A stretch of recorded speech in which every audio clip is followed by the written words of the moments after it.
Bonjour les Itata et soyez les bienvenus dans votre rendez-vous avec l'actualité. Écoutez ça, le 31 mars et 1er avril prochain aura lieu le village du cacao et du chocolat à Fort-de-France. Pour nous en parler aujourd'hui et pour les gourmands que vous êtes, je pense à vous.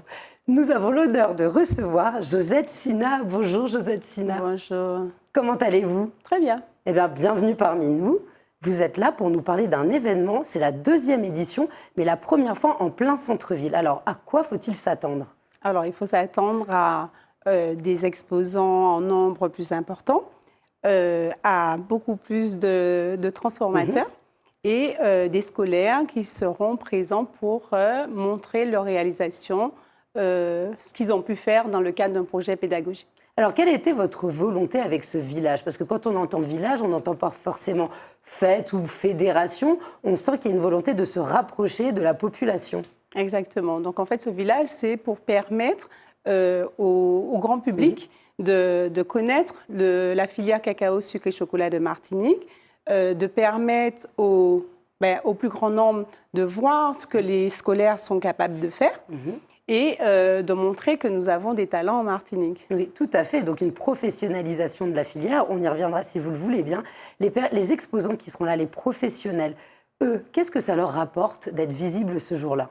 C'est une plus grande visibilité, de permettre toute la partie information, faire en sorte que la population connaisse cette filière, de façon à ce que ça soit développé, parce que nous faisons partie des seuls territoires européens à avoir une filière complète, c'est-à-dire du cacao jusqu'à la commercialisation des produits dérivés à base de cacao et de chocolat. Alors, ça va permettre aussi aux professionnels de se rencontrer, exactement, d'échanger. Alors, les professionnels vont s'en rencontrer, effectivement, on aura des producteurs de cacao, les transformateurs et également la partie sucre, puisque nous avons justement cette partie en Martinique, et aussi faire le lien entre les scolaires qui ont été accompagnés par ces professionnels et ces institutionnels.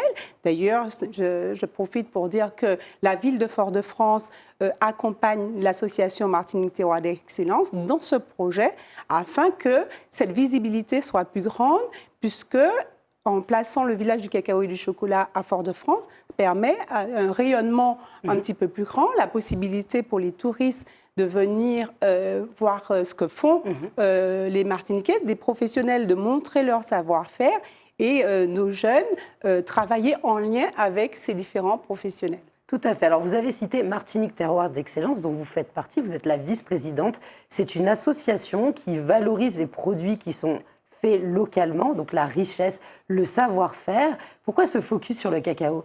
Alors, c'est un focus sur le cacao, on va dire, qu'on a démarré. C'est une opportunité puisqu'on a travaillé lors de la première édition avec l'Association des producteurs de cacao de Martinique, mais plus largement sur les produits locaux. Donc, on travaille sur le cacao.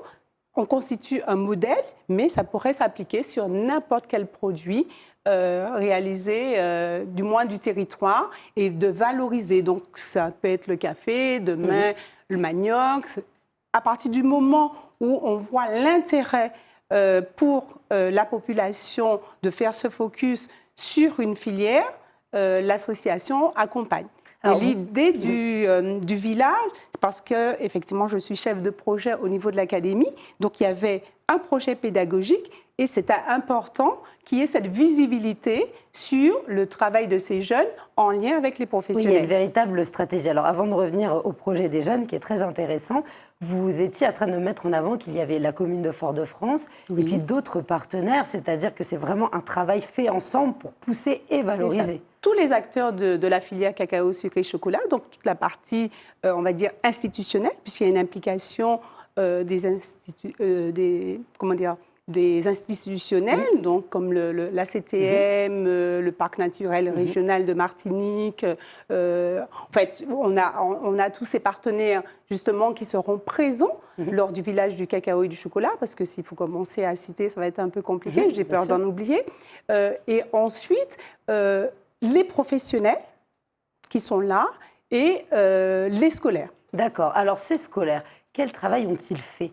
Alors, ils ont, à partir justement de la filière, ils ont un travail en fonction de leur filière, en fonction de leur niveau, parce que ça part du premier degré, maternelle et primaire, jusqu'aux études supérieures. Donc, quelle que soit la filière, quel que soit le niveau ou le type d'établissement, ils ont proposé des actions en lien et ils sont accompagnés des partenaires du projet, ces partenaires qu'on retrouve au village du cacao Donc et du ils auront chocolat. une fierté de présenter leur travail les 2 jours. Exactement. Avec leurs familles qui vont venir, ils vont pouvoir échanger. Ils ont sûrement découvert des métiers qu'ils méconnaissaient. Exactement. Alors, des métiers, effectivement, qu'ils méconnaissaient, un produit que pour certains ne connaissaient pas. Et puis, il n'y a pas je vous disais, le cacao seul. Je ne veux pas dire qu'on ne peut pas le travailler. Il y a beaucoup de produits dérivés à partir du cacao, puisque certains établissements ont fait des cosmétiques, d'autres ont fait des produits alimentaires, d'autres des œuvres artistiques. Une véritable découverte. Ouais. Tout à fait, une vraie diversité. Et j'invite le public à venir voir ce que les jeunes sont capables de faire, mais aussi les professionnels, parce qu'il y aura des professionnels, par exemple dans le cosmétique, dans l'alimentaire, les transformateurs, les différents chocolatiers qui existent, parce que dans le cadre de ce projet, j'ai découvert qu'il y a énormément de transformateurs de ce produit d'excellence. Alors, vous me mettez l'eau à la bouche. Quel est le programme de ces 2 jours? Parce que vous avez vraiment géré ça en méthode projet. Dans le village, il y a différents pôles. Quels sont-ils? Alors, pôle historique, puisque nous aurons une exposition cacao à la découverte du chocolat qui sera prêtée par la bibliothèque départementale. Ensuite, il y a la partie ludique. Donc, les jeux, il y aura la possibilité d'échanger peut-être avec quelqu'un qui fait des jeux d'antan. D'accord. Ensuite, il y a la partie scientifique. Donc des établissements ou même des professionnels qui vont parler des caractéristiques de la fève cacao de Martinique, puisque nous avons un terroir qui confère des qualités différentes. Et même selon l'endroit, sur le territoire, nous avons un cacao différent, des variétés différentes. Et puis, la possibilité de déguster. Je pense que le public a envie de découvrir ces différents produits. Oui, parce qu'à travers les choses qu'on ne connaît pas, et puis on sait que le chocolat peut avoir des dérivés ou simplement lui-même être traité de manière différente avec un pourcentage qui varie, on n'a pas du tout le même goût. C'est ça. Donc en fait, quand vous avez le bâton cacao qui est 100% cacao, et qu'on commence à transformer, on obtient des produits différents. Mais là, je parle du cacao, mais ça peut être la cabosse. Au niveau, ce ne sont pas que les fèves qui sont transformées. Il y a les cabosses. Nous avons des établissements, par exemple, qui font, ou des professionnels, du compost ou de l'engrais à partir des cabosses. Alors, vous pensez que cet événement va pouvoir attirer des plus jeunes aux personnes les plus âgées? On est bien d'accord que c'est universel. Est-ce que c'est gratuit ou c'est payant? Alors, c'est gratuit. Justement, l'accompagnement de la ville de Fort-de-France nous permet de faire un événement gratuit, tout public. Le vendredi, on va dire, réservé en partie aux scolaires, puisque les scolaires, il y a des scolaires qui seront exposants, mais beaucoup d'établissements ont déjà réservé pour visiter avec les élèves le cacao, du moins le village du cacao et du chocolat. Et ensuite, j'ai perdu mon fil. Allez-y, c'est dans la description de ce que l'on va pouvoir voir selon les jours. Donc le vendredi avec les scolaires. Le vendredi avec un peu plus de scolaires. Et ensuite, le samedi, des professionnels, puisqu'il y a des scolaires. On sera la période de vacances de Pâques. Donc on aura quelques stands de scolaires. Et ensuite, essentiellement des professionnels de la filière. Alors sur place, on pourra acheter si on a un coup de cœur sur un produit? Alors, la vente, tous les exposants ont la possibilité de vendre. D'accord.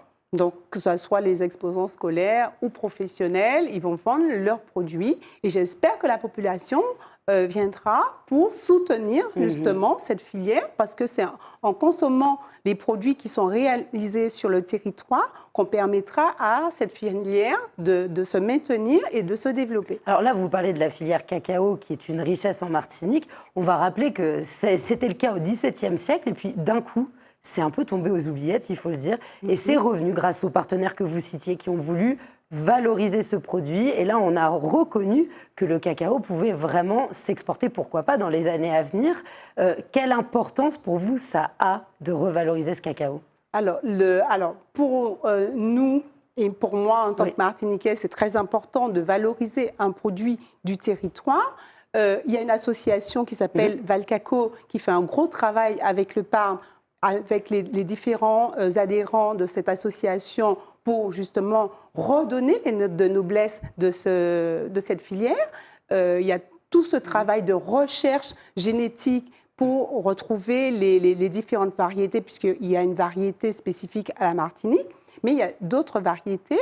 Et en fait, c'est important que, je ne vais pas parler de jeunes forcément, il y a les jeunes, mais il y a les moins jeunes, qu'on connaisse les produits qui existent sur le territoire et qu'on puisse les consommer. Ce qui est important, c'est la proximité. Si on ne connaît pas ces produits, c'est difficile ensuite de les développer. Alors, est-ce que le chocolat martiniquais a un goût spécifique?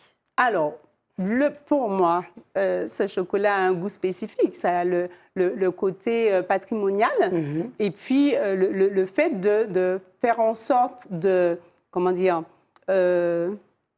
consommer localement le produit, mais aussi, comment je pourrais dire ça? On sait en plus qu'il est influencé par des zones géographiques différentes, oui, par des c'est ce que je vous disais au départ. Ouais. C'est que le terroir donne une qualité. D'ailleurs, on a reçu un prix.